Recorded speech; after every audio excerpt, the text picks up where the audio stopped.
कब्र में जन्नत का दरवाजा खुला हुआ था। ईमान अफरोज सच्चा वाकया यकीन न आए तो खुद अपनी आंखों से देख लें। मुंशी करमदीन की वफात हुई तो मैं जनाजे और दफन में शरीक था। मेरे कुछ जरूरी कागजात कब्र में गिर गए थे। दफन को 1 महीना हो चुका था। मजबूरन मुंशी करमदीन के घर वालों से कब्र कुशाई की इजाजत ली। जैसे ही कब्र खोली और हमने ईंटें हटाई तो दहशत से चीखें निकल गईं, क्योंकि अंदर मुंशी करमदीन हमारे इलाके के एक उम्र रसीदा बुजुर्ग थे। लिखना पढ़ना नहीं जानते थे। उनका इंतकाल हो गया। मैं जनाजे में शरीक था और दफन में भी शरीक था। दफन के बाद हम सब घर आ गए। मेरे कुछ जरूरी कागजात थे जो मिल नहीं रहे थे। अचानक मुझे याद आया, मेरे जरूरी कागजात तो अगली जेब में थे और जरूर दफन के वक्त कब्र में ही गिर गए होंगे। मैंने मौलाना साहब से इजाजत लेकर कब्र खोदी तो कब्र गुलाब के फूलों से भरी पड़ी थी। मुझे कागजात भूल गए।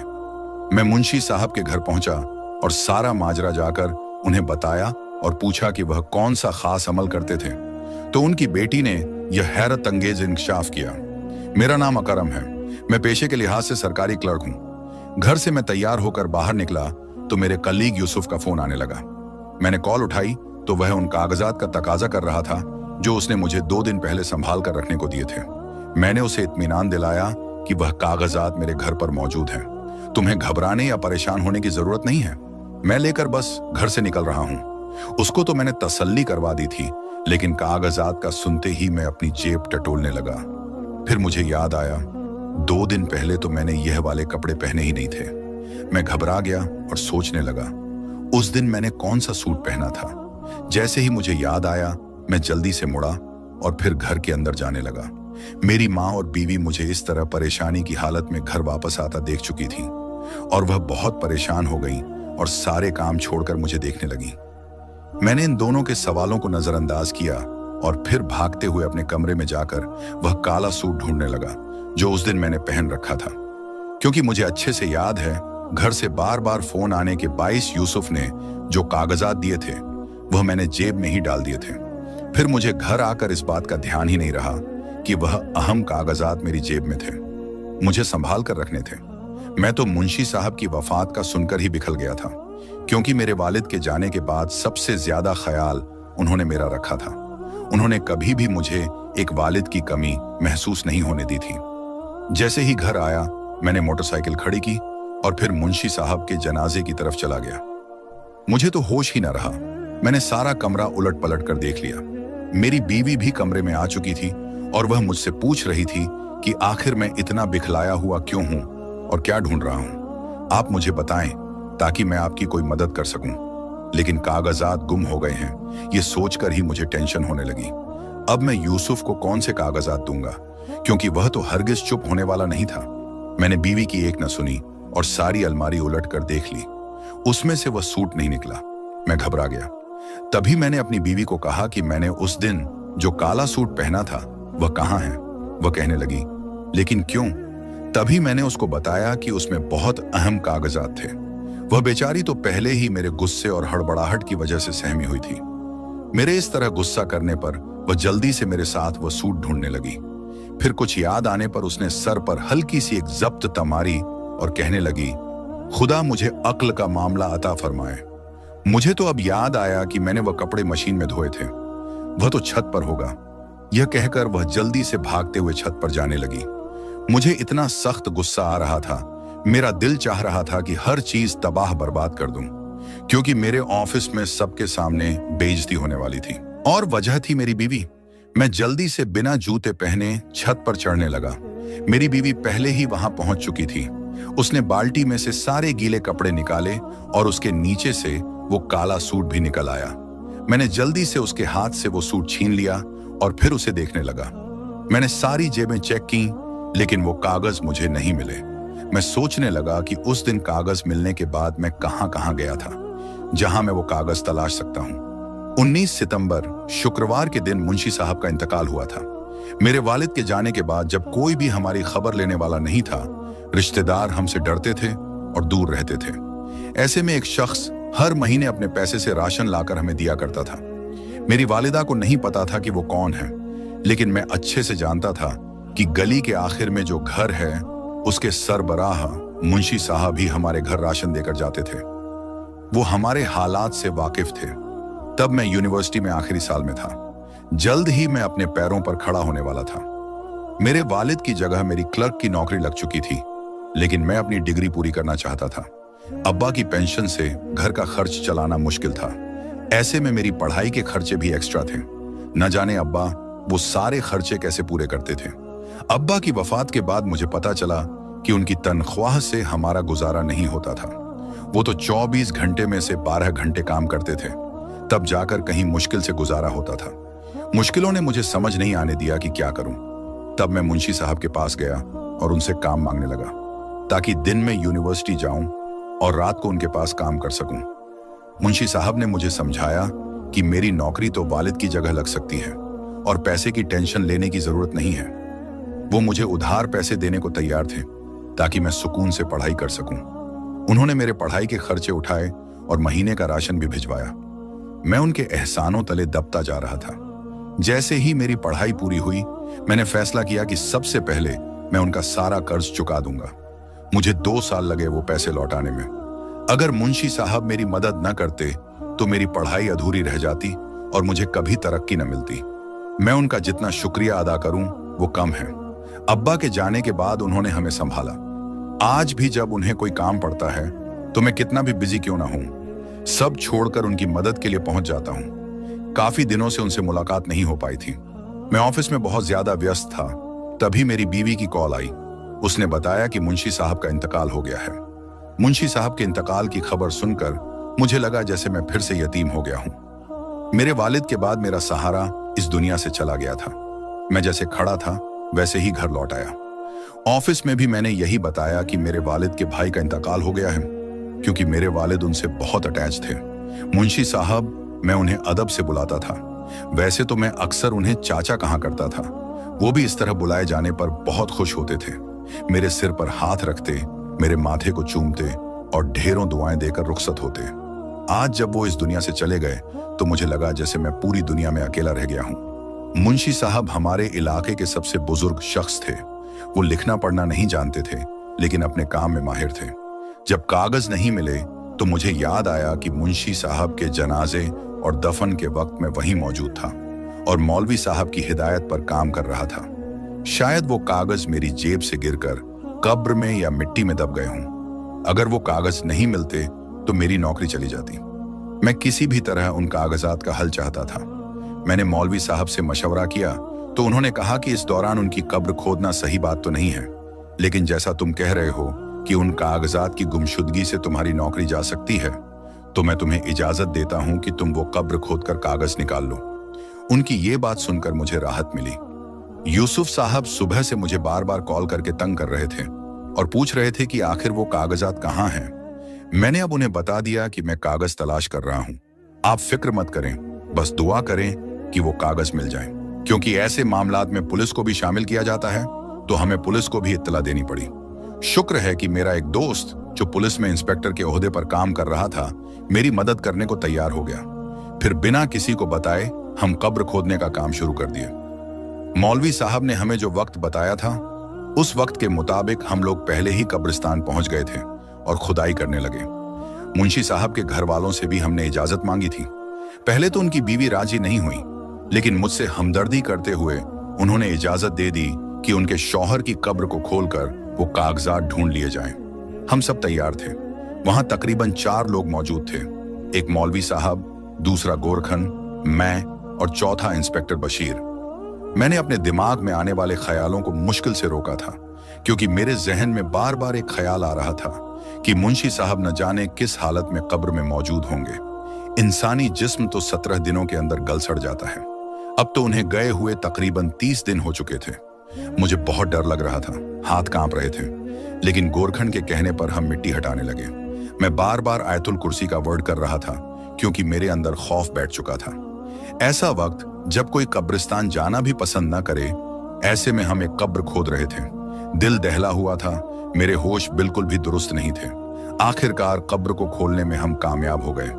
थकावट से हमारा वजूद दर्द कर रहा था। ऊपर से आसमान पर बादल छा चुके थे। ऐसा लग रहा था कि अभी बारिश शुरू हो जाएगी। हम जल्दी जल्दी अपना काम निपटाना चाहते थे। जैसे ही हमने कब्र खोदी, सामने का मंजर देखकर हम हैरान रह गए। वो कब्र तो फूलों से भरी हुई थी। तभी मैं सोच रहा था कि इतनी ज्यादा खुशबू कहां से आ रही है। जैसे ही हमने कब्र खोदना शुरू किया था, वो खुशबू मेरे नथुनों से टकरा रही थी। इतनी बेहतरीन खुशबू मैंने आज तक नहीं सूंघी थी। शायद ये जन्नत की खुशबू थी। लेकिन जैसे ही हमने कब्र खोदी, वो फूलों से भरी हुई थी। मुंशी साहब का चेहरा 14वें के चांद की तरह चमक रहा था और उनके कफन पर मिट्टी का एक भी दाग नहीं था। उन्हें इस हालत में देखकर हम डर गए। बारिश के आसार साफ दिख रहे थे, बादल जोर जोर से गरज रहे थे और बिजली चमक रही थी। ऐसे में ठंडी हवा ने दरख्तों के पत्तों को हिलाकर एक खौफनाक मंजर पेश कर दिया। हम सब बहुत ज्यादा डर गए थे। उसी डर और खौफ की वजह से हम ये भूल गए कि हम कागजात के लिए वो कब्र खोद रहे हैं। मैं सब कुछ भूल चुका था। हमने वो कब्र दोबारा बंद की, अच्छे से लिपाई की और फिर दौड़ते हुए मुंशी साहब के घर पहुंच गए। मेरा जिस्म कांप रहा था, घबराहट बढ़ती जा रही थी। सारा बदन पसीने से लथपथ था। आंखों में डर और खौफ ने डेरा जमा लिया था। मैं तो मुंह से एक लफ्ज भी निकालने के काबिल नहीं था। मुंशी साहब का बड़ा बेटा घर से बाहर निकला। उसने मेरी ये हालत देखी तो मुझे बैठक में बैठाया। उसे लगा शायद मुझे ठंड लग गई है, इसलिए उसने हीटर चला दिया और खुद चाय लेने चला गया।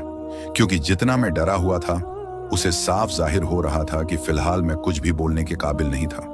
मुंशी साहब का बेटा इस्माइल चाय बनवा कर ले आया। मेरी कपकपाहट में अभी तक कोई कमी नहीं आई थी, बल्कि मेरे अंदर डर और खौफ ऐसे समा चुका था जैसे मेरे जिस्म का हिस्सा हो। मेरी आंखों से आंसू बह रहे थे। शायद कब्रिस्तान में उस वक्त जाना मुझे बहुत महंगा पड़ गया था। मैं वहीं सोफे पर घुटनों में सिर दिए बैठा हुआ था जब इस्माइल साहब कहने लगे, सब ठीक तो है ना? आप इस हालत में क्यों हैं? क्या आपके कागजात मिल चुके हैं? वह मुझसे बहुत सारे सवाल करना चाहते थे, लेकिन मैं एक का भी जवाब नहीं देना चाहता था। मेरे दिमाग में बोलने के लिए बहुत से अल्फाज जमा थे, लेकिन मेरे मुंह से एक भी लफ्ज बाहर नहीं निकल रहा था। मैं अपनी ही हालत से बेखबर था।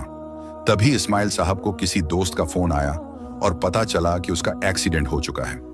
वह फौरन उसकी मदद करने चले गए और जाते हुए कहने लगे, मैं अभी 10 मिनट में वापस आ रहा हूं, आप तब तक यहीं रुकिए, मैं आकर आपसे पूरी सिचुएशन समझूंगा। मैंने उन्हें जाने दिया क्योंकि मैं खुद कुछ भी बोलने या सुनने के काबिल नहीं था, इसलिए जहां बैठा था वहीं बैठा रहा। थोड़ी देर बाद जब मेरे होश हवास कुछ हद तक बहाल हुए तो मैंने वो चाय पी जो अब तक ठंडी हो चुकी थी।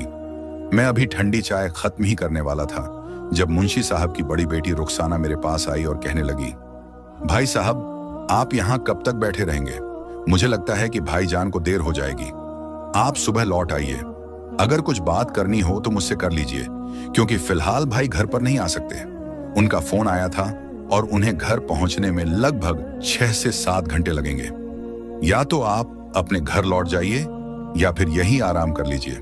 अगर कुछ पूछना हो तो आप मुझसे पूछ सकते हैं। यह कहकर वह जाने लगी। मैंने उन्हें रुखसाना आपा कहकर पुकारा तो वह पलटी और कहने लगी, क्या आप मुझसे कुछ पूछना चाहते हैं? मैंने इस बात में सिर हिला दिया। मेरी हालत को समझते हुए वह सामने वाले सोफे पर बैठ गई। डरते डरते मैंने उन्हें पूरा वाकया सुनाया। यह सुनकर उनकी आंखों से आंसू बहने लगे। वह शुक्र अदा करने लगी कि उनके वालिद साहब जो मुकाम चाहते थे, आखिरकार उन्हें वह मुकाम हासिल हो गया।